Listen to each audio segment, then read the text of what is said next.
חברת הראווה, גי דבור. ההיסטוריה האוניברסלית נולדה בערים, ונעשתה מרכזית ברגע הניצחון והמכריע של העיר על הכפר. על פי מרקס, אחת מסגולותיה המהפכניות הגדולות של הבורגנות, היא הצלחתה בכפיפתו של הכפר למרותה של העיר, שאווירתה משחררת. אבל אם ההיסטוריה של העיר היא ההיסטוריה של החירות, הרי שהיא גם היסטוריה של העריצות, של המנהל המדינתי המפקח על הכפר ועל העיר עצמה. העיר ההיסטורית הייתה רק זירת המאבק על החירות ההיסטורית, ולא חותם הבעלות עליה. העיר היא הסביבה של ההיסטוריה, משום שהיא, בעת ובעונה אחת, גם מקום ריכוז של הכוח החברתי המאפשר את המפעל ההיסטורי, וגם מקומה של תודעת העבר. המגמה העכשווית לחיסולה של העיר היא רק ביטוי נוסף לאיחור בהכפפתה של הכלכלה לתודעה ההיסטורית, ובייחודה של החברה תוך השתלטות מחודשת על הכוחות שנתקו ממנה.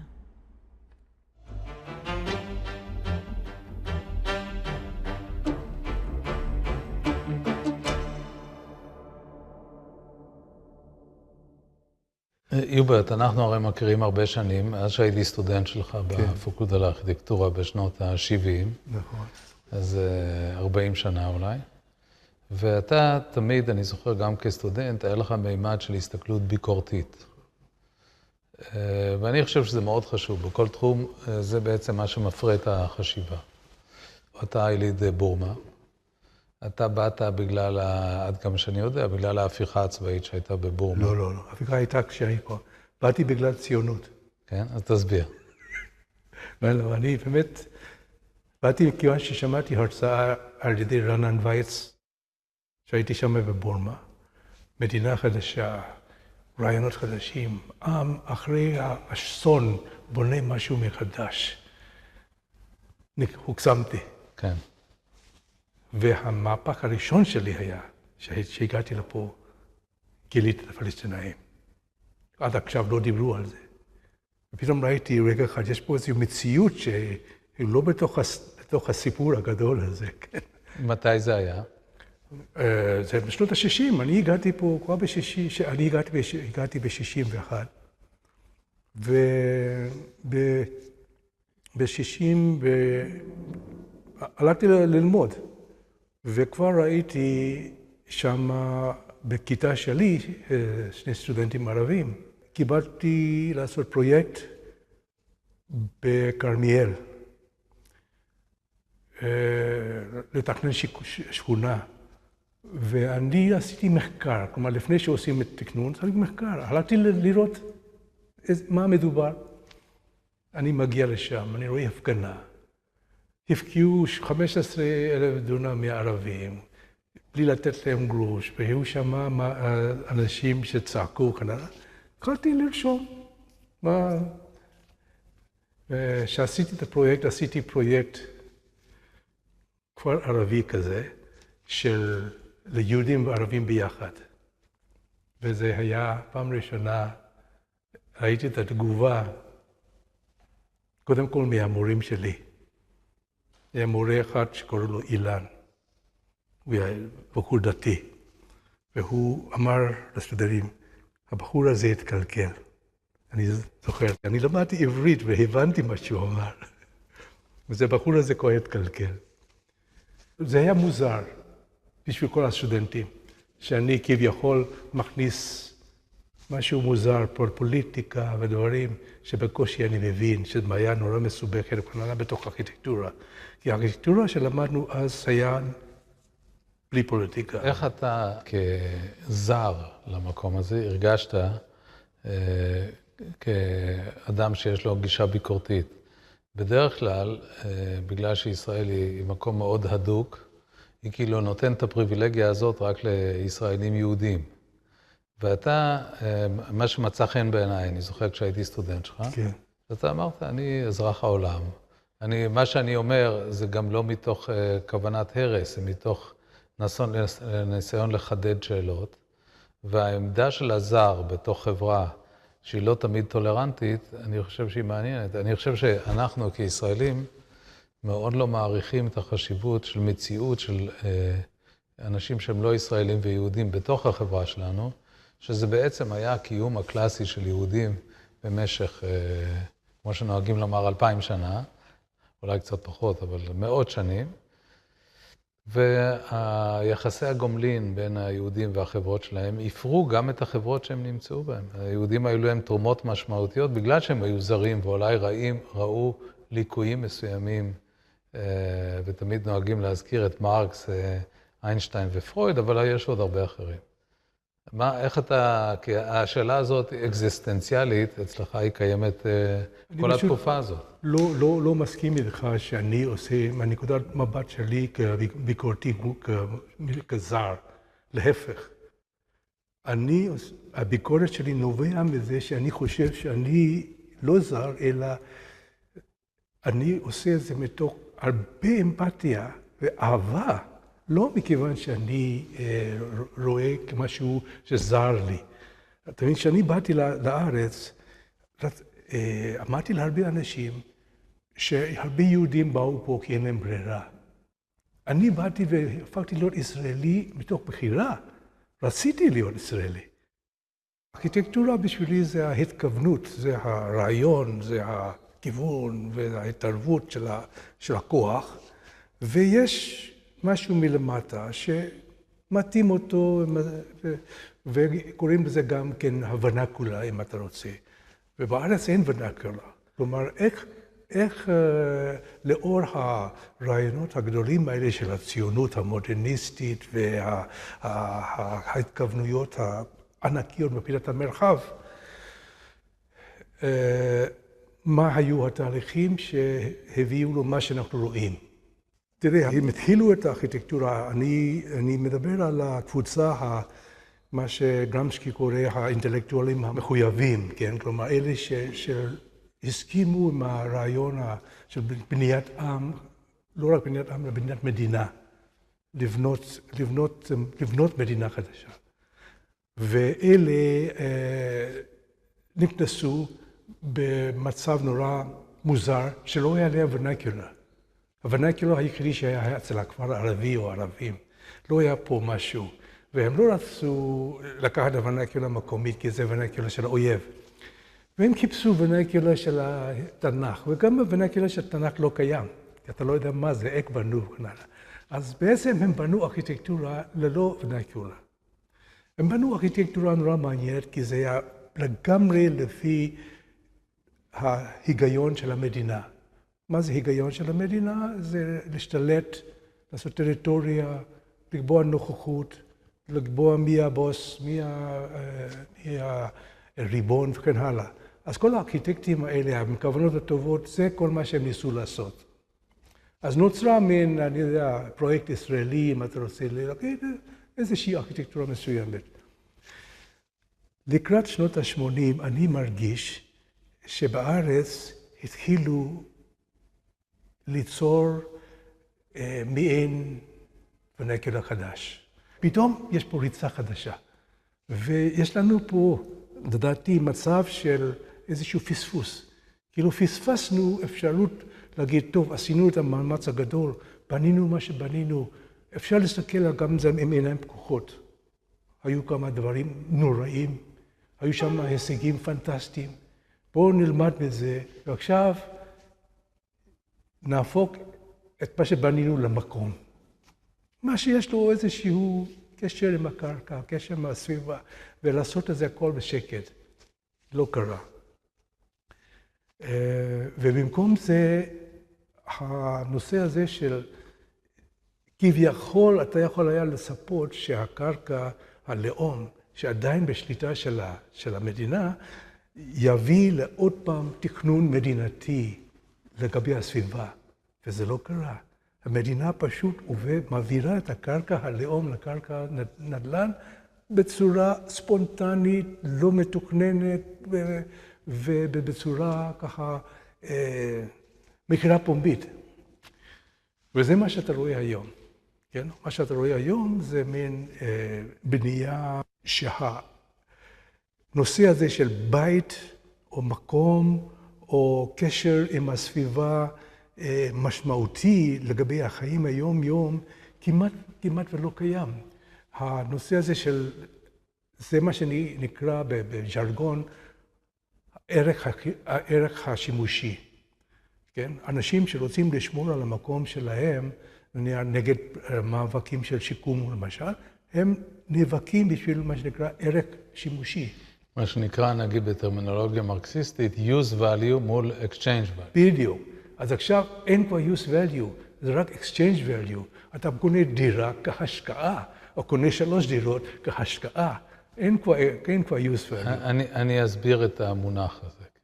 כלומר, הרעיון הוא שבעצם נגיד בחברות קמאיות, נגיד באפריקה, אובייקט, נגיד אובייקט, כן, אובייקט, האובייקט הזה הוא פסל, נגיד, אפריקאי, אז הוא יש לו מה שנקרא use value, ערך שימושי. כלומר, הפסל הוא מניע את רוחות השמיים, גורם לפריון אנשים, יש לו שימוש לחברה שבתוכה הוא נמצא. אחרי השינויים שהעולם עבר, בתוך הקונטקסט של החברה הנוכחית, האובייקט הזה, הערך היחידי שלו, שאפשר לשים לו אתיקט ולהגיד, זה עולה $500. כלומר, אין שום יכולת להעריך את המשמעות של האובייקט הזה בשימוש שלו לחברה, כי המכניקה הזאת לא קיימת יותר. ויוברט, מה שאתה אומר, אתה מכיל את זה בעצם על שטח השימוש בקרקע ובשטח הציבורי, שאתה אומר, שטח מסוים, נגיד ניקח אפילו שיכון כמו קריית אליעזר, שאבא שלי היה בין הארכיטקטים שלו, מוניו ויינר. ושאנשים עד היום אוהבים אותו בגלל שהוא שמר על פרופורציה של צפיפות מאוד נמוכה, של יחידות דיור פר שטח פתוח, ועל ידי זה נשאר שטח מאוד גדול למשחק, אולי לצאת לארוחות צהריים של אנשי השיכון, אולי לשתות קפה, אולי לשחק כדורגל. כן. כלומר, השטח הציבורי הוא נשאר שטח שיש לו שימוש לקהילה. ואז הארכיטקט בעצם יכול, הוא סוג של מתווך בין הקהילה ובין הפעולה העיצובית. ותחת הלחצים שאנחנו נמצאים בהם כיום, כל הדבר הזה נעלם, ולכן גם תוך כדי כסות של כל מיני דחיקות שכאילו נגד רעידות אדמה ונגד דברים ביטחוניים ולהוסיף ממ"דים וכך הלאה, הפרויקטים שמסתובבים, נגיד לגבי שיכון ציבורי כמו קריית אליעזר, כל המטרה שלהם זה בעצם להגדיל את הצפיפות, למסור את זה לקבלנים פרטיים שהם ימכרו את הדירות האלה, ואז לאט לאט לקרסם בשטחים הפתוחים, שיש בהם שימוש לקהילה. להגדיר אותם, הם הופכים להיות איזה סוג של שטח שאין לו שום ערך, למרות שיש לו ערך גדול מאוד לקהילה. נכון. לא יודע אם ניסחתי את זה מדויק. בסדר גמור, בסדר גמור. כן. נשאלת השאלה, איך זה שאנשים נסחבים לזה, ומה הכוח שכנוע? כלומר, זה אותו, כמו שאתה אומר, זה בסך הכל, הבית שלכם הופך להיות מה שנקרא מנוף, למינוף ההון, כן? כלומר, על מנת לגלגל את ההון, זה הבית שהיה לו בשבילו בית, המשפחה שלו גרה שם, בנים שלו נולדו שם וכן. כלומר, יש פה שאלה, מה קרה פה? ואני חזרתי לאיזה ספר קטן שהיה נורא חשוב בזמנו, של גי דבור, לגבי הספקטקל, החברת הספקטקל. להפוך את הצריכה, כלומר, קודם כל להפוך את החיים בתוך השכונה הזאת כקומודיטי, כמו נצרך. כן? ואז אתה בעצם, כל הנושא הזה הוא להפוך את זה בין איזושהי הצגה שאתה כאילו משתתף בתוך ההצגה הזאת. והצריכה היא הופכת להיות מטרה של החיים שלך. במקום ללכת לעבוד, אתה מבין, אז אני רואה שהאנשים האלה נסחבים לתוך הדבר הזה של שינוי מהותי ליחס למרחב, במעין הם לא מודעים אשליה, כן, זה לא מודעים לזה, והם מעין איזשהו ריאליטי, שהם משחקים מעין ריאליטי. אתה מבין? זה פתאום הם הופכים, הם קונים דירות כנראה, כאילו שהם בתוך ריאליטי. וזה באמת ריאליטי, כן, כמו שהריאליטי אמרתי. וזהו, זה הופך להיות בכל מקום, אתה רואה, זה מתפשט בכל מקום. יובל, תחזור קצת למחשבות שלך כמתכנן וחוקר, לעבודה הגדולה שאתה עשית עם חווה, מחקר וכך הלאה. מה הצפי שלך? לאן הדברים האלה מתפתחים פה? פה? כן. אתה יודע, הצפי שלי... לא בבורמה, כי אני... לא, הצפי שלי, בוא נגיד, כי זה לא פסימי, זה אופטימי. כן. אני חושב שמה שאנחנו הולכים, אפשר לראות כבר, אם אתה מסתובב היום בכל העולם, כאשר אתה רואה שרוב העולם, רוב פעם ראשונה, גרים בתוך יישובים עירוניים, ורוב העירונים האלה הם מגה-סיטיס, ורוב המגה-סיטיס האלה זה בשטחים, הם קוראים להם לא פורמליים, שטחים שלא מתוכננים, בוא נגיד ככה. כן? כלומר, יש תכנון, ורוב זה מה שאני קורא המרחב הנחיה. זה מה שעולה לקרוא פה. עם כל התכנון והתוכנית, החוק החזק, הקולוניאלי הזה, שלקחנו מהאנגלים, ומחדשים את מערכת התכנון וכן הלאה, מה שהולך לקרוא פה. ואני כבר רואה את זה ברחוב, למשל בשדרות רוטשילד. כן, תסתכל מה שקורה שם. אנחנו הולכים לכיוון הזה. ובעוד כמה שנים אתה לא תראה הבדל בין הסביבה הבנויה במצרים או בדמשק או בתל אביב. אתה לא תראה את ההבדל. איך היא תיראה? היא תיראה של הכוח, הוויברציה והחיים, זה דווקא בשטחים הלא מתוכננים. מעין שוק גדול של דברים שקורים באופן ספונטני. ולכן אני אומר שאני לא פסימי. זה מוזר לשמוע ממתכנן, כן. שרואה בזה דבר אופטימי, בחוסר תכנון. לא, נכון. אני אגיד באופן פשטני. דבר ראשון שגיליתי, השורש של הבעיה זה תכנון. השורש של הבעיה היום זה תכנון. כלומר, כל הרעיון הזה שאנחנו יודעים איזשהו עתיד, שאנחנו רוצים לכוון ולהנדס קהילות של בני אדם, על מנת לשבת בצפיפויות מסוימות, במרחקים כאלה, זה אבסורד היום.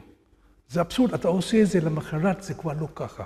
ואם אתה היית צריך לתכנן בית ספר למתכננים, מה היית עושה? אני בשום פנים ואופן לא הייתי מתכנן, לא הייתי מקבל את זה. להפך, אם היו אנשים שאומרים לעשות משהו במקביל, נגד הדבר הזה, הייתי מצטרף עליהם. מאחר ואני חושב שתמיד יש איזושהי משימה, ולתכנן משהו בפרויקט כזה, שמדובר בהון וכן הלאה, זה רחוק ממני, וזה לא חדש, אני כבר תמיד עשיתי. זה לא חדש, כי אתה חוזר בעצם לרעיונות של שנות ה-70. אני זוכר כשלמדתי בברקלי, ג'ני ספרלמן כתבה ספר מאוד מעניין על הפאבלות בברזיל, שזה נקרא The Myth of Marginality, שהיא בעצם, היא הייתה בעד הפאבלות, בעד הבנייה הוורנקולרית, שהיא משתמשת לפעמים בפסולת של העיר כדי לייצר מחסה, ונגד הבנייה המסודרת. כן. אז מה האלטרנטיבות? צייר לנו את האוטופיה של יובר. תלך היום ותראה את הפאבלות. תלך את הפאבלות. ואום אל-פחם. תסתכל גם באום אל-פחם. תסתכל, אתה יודע מה? כמה אחוז מאום אל-פחם מתוכנן, אתה חושב? קטן. מה? קטן. עד עכשיו זה קטן. כן, זה בערך 70% לא מתוכנן ו30% כן מתוכנן. והאחוז הזה גדל. זה למרות שלא נותנים לבנות אלא אם יש תוכנית, ותוכנית מאושרת, עם התנגדויות וכן הלאה וכן הלאה. פשוט כמו בפאבלות הם עוקבים את זה. ובאה הבנייה הטיפוסית, זה לא השיכון וכן הלאה, זה בנייה טיפוסית שלהם, שהם המציאו. אבל אני רואה, כלומר, מה שאום אל-פחם מתפתח לא בגלל התכנון, אלא למרות התכנון. בכל זאת, יש שם בעיות של תשתית, של כבישים, של ביוב, של מים.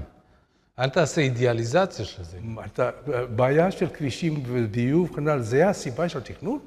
הלוואי שהתכנון היה מתייחס לדברים קונקרטיים כמו בעיה של ביוב וחשמל וכנ"ל.